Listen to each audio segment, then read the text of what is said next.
All right, guys. Our next guest is set to return this weekend against Alberto Rodriguez when Combate Americas puts on their first ever pay-per-view event. He is a legend and an icon of MMA, a true pioneer, a former UFC champion, and of course the Huntington Beach bad boy himself, Tito Ortiz, who, by the way, has been doing a crazy amount of media today, is kind enough to give us his time. Return to Submission Radio. Tito, thank you so much, man. How are you today?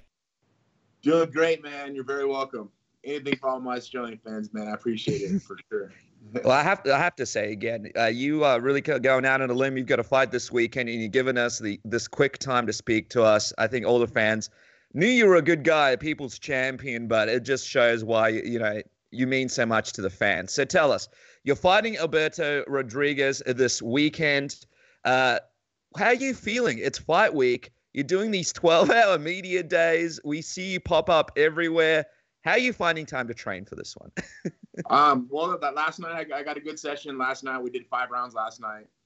Today I'm actually going to take a nap after I get done here. I'm going to take about a 3-hour nap and then get to the gym. Probably do about anywhere 4 to 5 rounds. I'm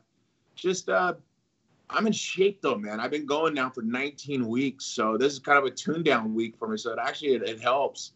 I'm only weighing like 222 right now, so my weight's right where I want it to be. I don't have to make 210, which I'm very thankful that I don't have to make 205. But I'm ready, man. I've been working really, really hard over the last 19 weeks, and my body's just it's perfectly in fighting shape. I just doing all this PR in New York right now. I guess it's a blessing in disguise, but I've been at it. I've been nonstop all day today. I've been going since 7 this morning, New York time. So that's actually 4 a.m. California time for me. But Jeez. I did the same thing yesterday. I started at 6 a.m. yesterday, and I worked until 5 p.m. So we're going back-to-back days. But I'm able to get it in, man. I'll get a few hours nap and then go train at the Hinzo Gracie Academy here in New York. And it gives an open mat for me. So I'm very thankful, man, that I'm able to get some work in. And like I say, just working on my timing, working on my boxing and my wrestling and a little bit of ground and pound stuff, but just technique stuff. Keeping my weight down has always been easy because I've always been dedicated to the fight game and been very, very responsible on my weight. And, I don't need a health guy showing me what I need to eat or so forth. I understood what I need to eat to make the weight. So you got to understand 205 was made for me. I'm the one who made 205. So 210 is actually a 5-pound allowance that I'm very, very thankful to have. There you go. Well, yeah, we were at Henzo's when we were in New York recently. Obviously, the great John Danaher there. So you picked a good spot to get your camp in sort of towards the end of it. I'm wondering, just to sort of paint the picture for this fight, this story, obviously build the narrative, I feel like every time we speak to you, you're preparing for your final fight, and here you are fighting again. So how exactly did this fight come about? What is it that brought you out of retirement? And I guess what was sort of the incentive for you to fight a guy like Alberto Rodriguez? Well, I think all you guys can blame it on Chuck Liddell calling me out and saying he wanted to kick my butt and embarrass me and that I was too afraid to fight him and then I wouldn't show up to the fight. And I was like, man, this guy will not shut up. Jeez. All right, fine. You want me to come out of retirement? I came out of retirement, took on Chuck Liddell. UFC backed it. They said, you guys should do a face-off here at the Hall of Fame. This was last year. And, we fought for Golden Boy promotion, and I stopped him in the first round. I made him look old, and people say, yeah, he was old. Yeah, people, I'm old too. I'm 44 years old. But it just, I'm a different animal now, man. I'm healthy. I'm in shape. I put it in an 18-week camp for the Chuck Liddell fight, and the fight was over, and I didn't feel like I was done. I didn't feel like it was over for me.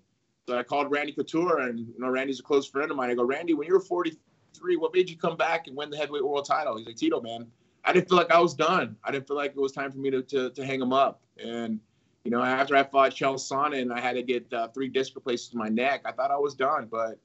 Chuck pulled me out of the retirement, and I really just I felt like I can get in the gym and train. And when I did, it was no more pain, no more neck pain, no more back pain.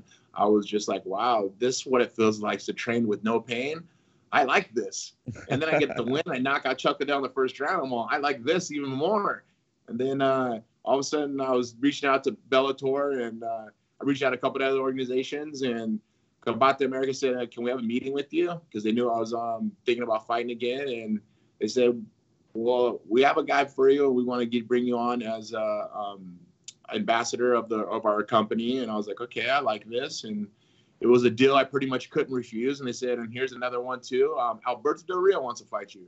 I go, Alberto Del Rio, the WWE wrestler, the heavyweight champion. And they're like, yeah. I was like, okay, am I getting set up here? Hold on a second. I actually, before I said yes to anything, I had to go look him up. I had to look him up and make sure that we're talking about the same guy. And I looked up his mixed martial art record of being 9-5, and he fought in Pride, and he fought a lot of wrestlers that he beat. But he fought Mirko Kokop, and he got kicked in the head, and everybody gets kicked in the head by Mirko Kokop. So I know that just wasn't something I can base my decision on. So I had to kind of do a little more research. And, you know, I said, you know what, if he wants to fight me and you guys want to pay me the money that you're paying me, let's have some fun. Let's do this. Let's do this for fun. And, you know, I remember TMZ coming up to me after I got off an airplane, and they asked me if I'd come back and fight. I go, you know, I'd only come back and fight. It was going to be fun. And this is a fun fight, and I'm excited. And Alberto really pushed me to everything I wanted to do in the camp. You know, it's been a 19-week camp. I've gone through hell with sparring and running and biking and weight training and wrestling and jiu-jitsu. I mean, everything I've done for all my camps, I've been able to do this one both. This time with no injuries. And I'm very, very lucky, man. I've trained smart, and I've done it the right way, and it's kept me hungry, and it's kept me motivated. And, you know, I'm 4 days away from the fight right now, and I'm ready for war, man. I'm ready to go in and put on a show for all my fans and put another battle down on the books. There's a few things to unpack there, Tito, but I'm just wondering, I heard you talking in other interviews, and you said that when you were shopping this fight around, or your return around, you did approach the UFC. I'm just wondering what their response was, and what were those conversations like, because, you know, it would have been crazy to see you, you know, back in the UFC. I think something that a lot of people would have not only been excited for, but kind of, it would have been kind of shocking, right? Tito Ortiz finally returned to the UFC after all these years. Well, you know, I think them being bought by a new company, William Morris, those guys are really great. Hunter is a really good guy. He's an awesome guy. He did really well with Chris Cyborg. It's just too bad it turned out the way it did. Dana's still there, so, you know, we have disagreements towards each other. I really just have gone on with my career. As far as Dana, I thought we were cool, but then all of a sudden when the Chuck Liddell fight went the way it went, and I told him too. I remember seeing him at XS the night we did the promotion for the Chuck Liddell fight, and I told him that I'm going to knock him out, and he's like, yeah, sure. And he didn't think so, but all of a sudden when the fight did happen and I did knock him out, he had all kinds of things to say, saying that the fight should have never happened, and that wasn't Chuck Liddell and this and that. Just you know, assassinating my character by doing that. And I put in the hard work, man. I've been through hell. I've been fighting as long as Chuck Liddell been fighting. And I've had more surgeries than anybody else in mixed martial arts, but I'm still competing, and I love what I do. And, you know, it never got any further than just a conversation of me going to UFC. And it wasn't an idea. Like I say, Hunter is an awesome guy over there at UFC, and Dana's still in charge over there, though. So I wish me and Dana could get along, but it is what it is. And I'm happy where I am right now. And Combate America came out of nowhere with this, and I was really happy with what they offered me with the ambassadorship, and they respect me. And the dollar amount is what respects is shown, and the way Campbell McLaren treats me. It is just amazing that life comes full circle the way it does. And I'm pretty blessed. And of course, we saw the 30 for 30, which a lot of people felt like was a bit biased and didn't really sort of represent. Yeah, can you believe it? And, go figure, huh? Yeah, can you believe it? I wonder how that worked with it having 19 edits from what the true cut was. You know, it was supposed to be a fair thing, and then that's what I was sold on when Micah Brown was shooting it with me. You know, they were with us for almost 3 months. And they said it was going to be fair. It was going to be right down the middle. They're going to tell the story how it truly should be. And it ended up not doing that way. It ended up being totally opposite of what I expected. Because if it was going to be the way they shot it and how it was shown, I would have never did it. And it was supposed to be something that was true. You know, Chuck Liddell said some things. He got yelled out by Dana because the truth was said, and a lot of other fighters were saying the truth, and it never got told. And it was so sad. Dana But, got annoyed at Chuck for telling the truth. Yeah. He Chuck got some words from Dana, which was funny, and no one really knows about that one besides me and Chuck and Dana. What was it about? What was it that Chuck said that Dana didn't like sort of getting out? Everything I've been saying. Huh. Everything I've been saying this whole time. It all comes full circle. I'm telling you, man, the truth will set you free. And it didn't make it. It went on the chopping block and went through 19 edits, and they got what they did. And as you can tell, it didn't get promoted. They didn't do anything to promote it at all. They just pretty much just showed it dry run, and it was just too bad because it lost their integrity of not the whole film. To a certain extent, it did, but it just kind of made Chuck a superstar that he is. And I ain't taking nothing away from him. He is a superstar, and it just showed me as a champ. Then all of a sudden, champ that I lost, and I was afraid to fight Chuck, and it was completely biased. But I mean, this is my opinion, and this is the way I seen it. And a lot of my fans and friends seen it, and they're like, "Tito, we know the truth. Don't worry about it." And I can take it as that. I can take it as a grain of salt, and it is what it is. I'm still competing. I'm still having fun. I'm still signing 7-figure contracts, and I'm cool with it. I'm happy. Yeah, well, because I was going to say, it didn't really mention the fact that, you went on, you were a star outside of the UFC. You made the UFC, then you went into the Bellator run. You were a star there. Now you're in Combate, and you're a star there. But it kind of looked like Dana really wanted to kind of talk about Golden Boy Promotions and why Oscar De La Hoya was such a bad promoter. I'm just wondering, from your perspective, what was it like working with Oscar De La Hoya compared to working with Dana White? I mean, we've heard some negative things about the way that he handled this MMA event. Was there any sort of negativity from working with Oscar De La Hoya? Were you disappointed at all at the end? I was disappointed on a lot of things. I always had a lot of questions, but I trusted a couple people on my team about some of the decisions that were made. De La Hoya had zero to do with anything besides showing up to the weigh-ins and not remembering the fighters' names or not even knowing the fighters' names. It was Golden Boy Promotions saying that they did all these pay-per-views, but come to find out they had never done a pay-per-view ever before. HBO always did the pay-per-views. But they like to say they gave me an opportunity. I'm thankful for De La Hoya coming out of his pocket to, give up $500,000 between me and Chuck, and we got to split it down the middle. And that was pretty much it. I got an opportunity to beat Chuck for $250,000 and had to pay half of that going to taxes. And, I got let down. I got let down completely. It was one of those things that I thought that we'd make a huge amount of money, and we didn't. But I got my hand raised. I got an opportunity to continue to fight because it brought me out of retirement. So it was a blessing in disguise, and I'm very thankful for it. I'm thankful for De La Hoya giving me the opportunity, but I come to realize they don't know how to run a pay-per-view at all. Hence, that was their first pay-per-view they ever did. I did pretty much zero promotion. The only promotion I did was a promotion that I did on my social media, what Chuck did on his social media, and probably about 5 or 6 outlets that they provided, and one press conference in Vegas the same time as the Canelo fight. They dropped the ball on a lot of things, and you can't really blame them because they never did a pay-per-view before. So, but I mean, I was thankful for them giving me the opportunity that they did. And right now, Combate has done leaps over bounds beyond, far beyond what De La Hoya had ever done. I mean, they're almost doing better than what UFC ever did doing promotion. I mean, just today, I hit, 6 different huge news stations. We did Fox and Friends. Submission Radio. We've I've been going nonstop for the last 2 days. I think I hit at least 25 different news stations. It's just been amazing. It's been great. So the PR team that Combate Americas has hired is amazing. They're doing a great job, and I'm very, very thankful because I'm being used the right way, and we're selling this pay-per-view the right way. And I guess I feel bad for one person, and that's Alberto Del Rio, because he's being sacrificed to the Lions.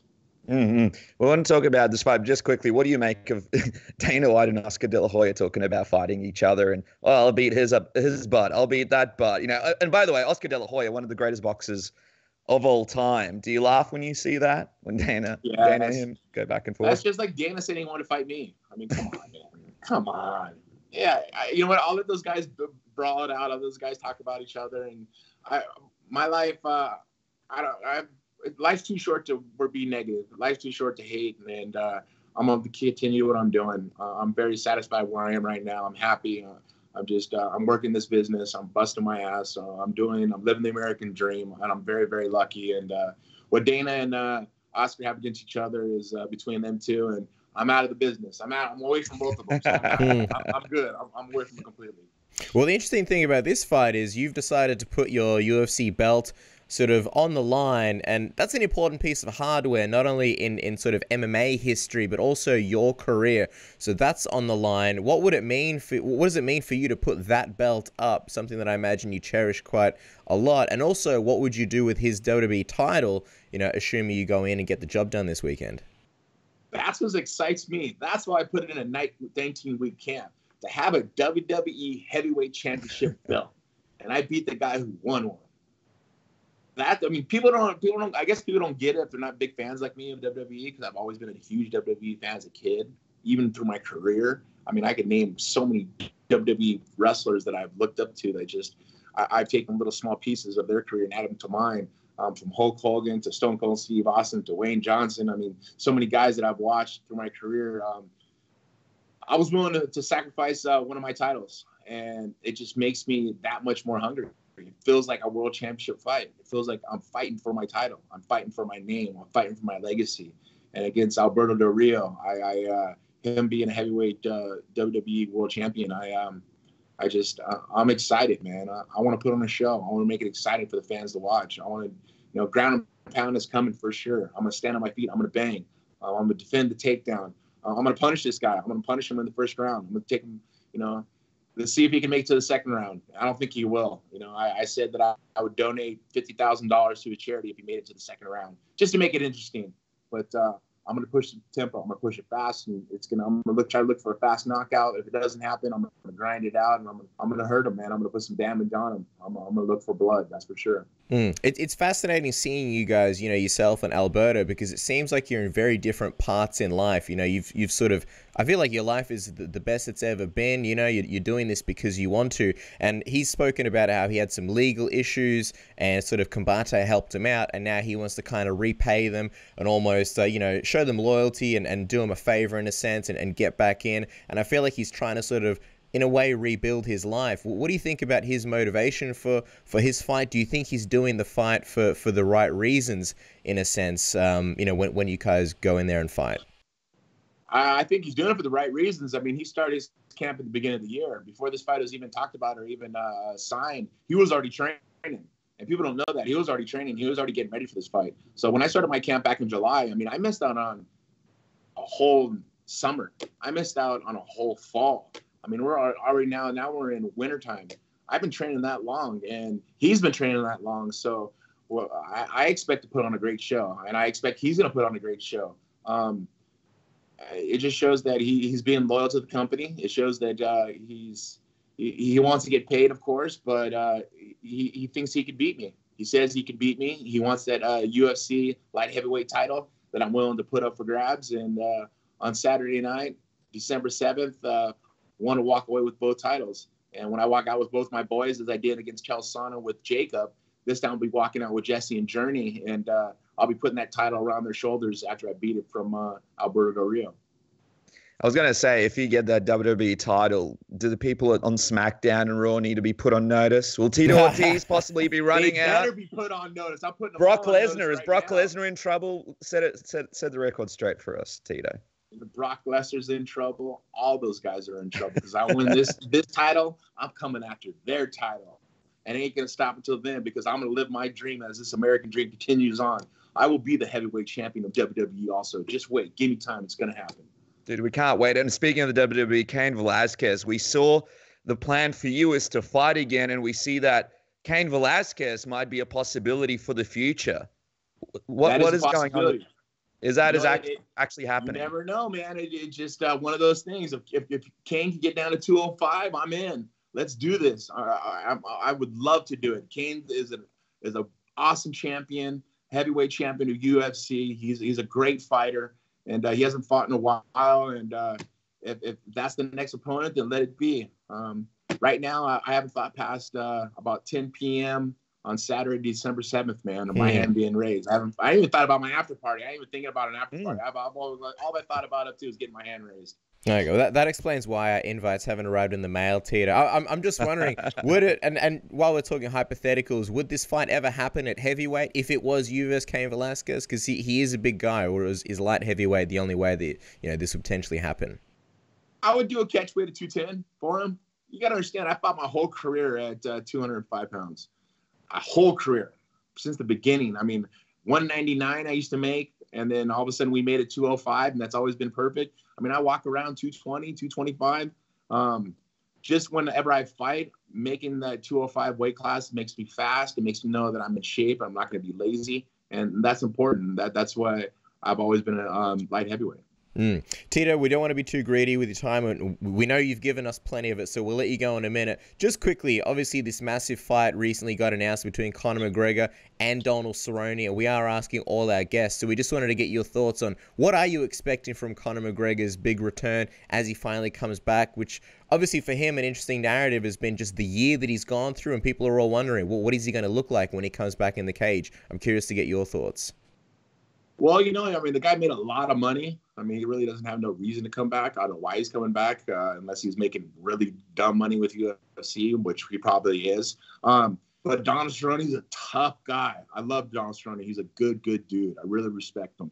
And I think this is time to shine. And I think he has a great chance of beating Conor. And it's at 170. Conor actually is a 155-pounder, truthfully. And 145 pounder, so 170 is a big jump up for him. But I don't know, did the time off help Conor? Sometimes when you get a little time off, it helps the body recover a little bit more. And Donald Cerrone's been in some battles his last couple of fights, so it's just one of those things. I just hope both the guys put on a great show, and I would like to see Cowboy Cerrone get his hand raised. But I would like to see Conor put on a good fight. Well, that's interesting. So you're rooting for Cowboy in this one? Yeah, I am. Just because of Conor punching that old man on the bar stool. That was not respectful, man. And the guy got charged like $1,000 or something shit like that. That is just baloney. That's karma's a bitch, and it always bites everybody in the ass at the end of the day, and it always comes around. And like I say, it ain't nothing that I don't like Conor. I like Conor. I think he's an amazing guy. I just think that that wasn't something you should do ever as a human being, not even just let alone a pro fighter, but just as a human being in general. You always should respect your elders, and that's the right thing to do. Well, I know that you've spoken in other interviews about how, the personal life is so important, how when that's going to plan, and, obviously your health right now is really good as well. That's something that can affect your whole fighting career, your performance and things like that. How important do you think it is that Conor's, all his demons, all the controversies are sort of put to the side when he steps in against Cerrone to make sure that everything behind the scenes is, I guess, kosher, so to speak? Well, he's a big boy. Conor's a big man. He's, worth over $100 million. The guy got some money. I don't know. Like I said, I don't know why he's fighting. He's fighting because fans keep saying, "What happened to Conor? What happened to Conor?" I mean, does he miss getting in the cage? Does he have to prove something to himself? I don't know. I couldn't really tell you. But at the end of the day, I just hope both the guys put on a great fight, and I hope Conor kind of wises up a little bit and smell the flowers. And got to understand, man, he's a father, and his kid is going to be looking up to him one day, going, "Dad, why did this happen? Why did that happen?" And being a parent is very, very important, and being a responsible parent is even more important. And being a present parent that's responsible, that's going to take care of the child and wife is number one, man. And like I said, I hope he gets his stuff together for his family, and I wish the best to him. We want to get this prediction from you about this fight with Alberto, but just quickly, I saw that people are putting all these headlines about you, Tito, your comments on Jon Jones, and I saw you weren't too happy with some of these headlines. You thought they were a bit clickbaity, so just quick. Man. Yeah, well, that's why I'm bringing it up, man. I want to quickly just clear the record. Your thoughts on Jon Jones, nice and clear, just in case anybody's confused or read the wrong headline or sort of bought into something fake. Okay, so question was, Tito Ortiz, how would you do against Jon Jones? I said, I think I could beat him. This is my opinion. Anybody's ever asked if to fight another opponent, do they think you could beat him? Or you can say, no, I'm going to lose to him. Then you don't believe in yourself. You have no self-belief.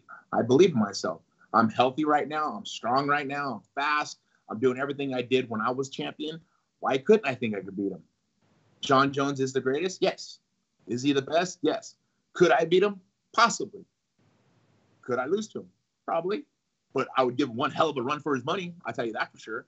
And I just believe in the way I fight. The way I fight, that's the way I fight. I fight tough. I fight hard. I fight pressure. I try to bring the fight to the guy as I fight. I don't try to pick by points and win by decision. I try to finish guys. So, I mean, the factor of people saying, oh, Tito, you're an old man and this and that. Well, these are the guys that never trained before. These are the guys that never got in the gym and trained. You know, I remember a while back, there was a guy that said he's going to come back and win the heavyweight world title. He was 43 years old, and people doubted him. People said, oh, this is not going to happen. He's going to get smashed. And he ends up winning. And this man was Randy Couture. He came back and won the heavyweight world title at the age of 43. That's when people said he couldn't do it. And I remember another instance, too, in boxing. There was an old man that was 44 years old, and he fought a 21-year-old boxer. It just shocked the world and got a knockout and ended up knocking this guy out. And his name was George Foreman at the age of 44 years old. He won the heavyweight world title. Anything's possible in this sport. And for the people that doubt themselves, that's what's happened to this country in the United States. People are getting soft. You got to stop being soft. You got to start thinking of your future and being tough. And I'm glad of Donald J. Trump, our president, he's tough. And he's fighting for our country. And at the same thing, we got to believe in ourselves at the end of the day. If you don't, you're just another wussy, man. And that's the way I think. That's the way my thought process always happens. Is I'm a tough son of a bitch, and I'm willing to fight any possible person as a light heavyweight. And if anybody asks me who I would fight and if I beat him, of course I'd beat him. That's why, because I believe in myself. And people should believe in themselves too. Well, thank you for clearing that up. And as we wrap the prediction, you versus Alberto Rodriguez this weekend, Saturday, the 7th of December. It's Sunday, the 8th here in Australia and New Zealand. Combate Americas, Tito versus Alberto. Finish us off here, Tito. How's it going to look this weekend?